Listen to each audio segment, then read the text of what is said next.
Hai guys, assalamualaikum. Jumpa lagi dengan saya Rizal. Oke, hari ini saya nak share resepi ayam lemon.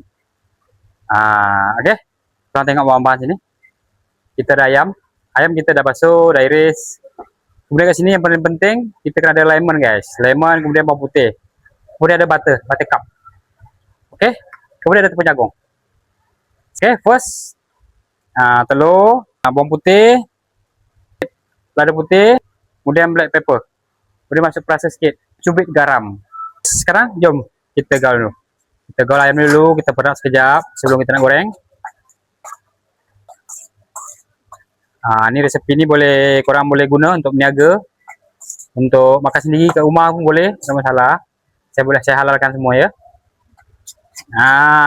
Tu dia. Okey.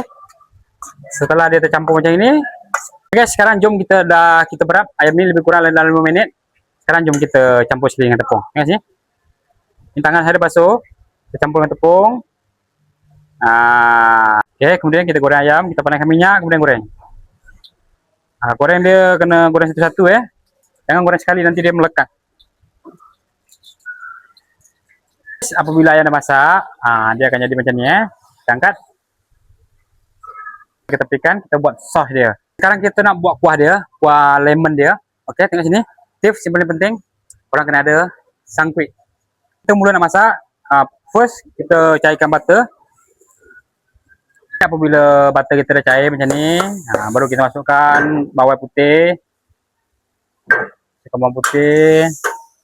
sedikit air, sangkuit, bagi dia nampak cantik guys, color dia guys. Tengok tu, nampak warna kuning kan? Ayam yang kita goreng tadi, gaul sekejap.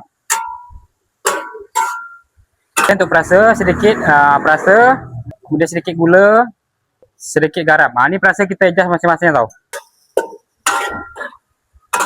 Kemudian air sekali baru kita ni masukkan ni lemon yang kita dah iris. Kemudian kita masukkan jus lemon yang kita dah perah.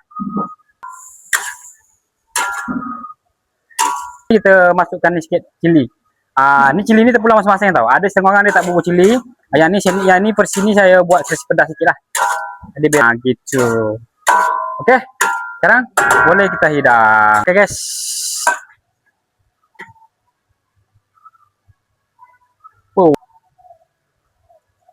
Ni korang boleh untuk berniaga tau. Korang boleh cuba. Ya.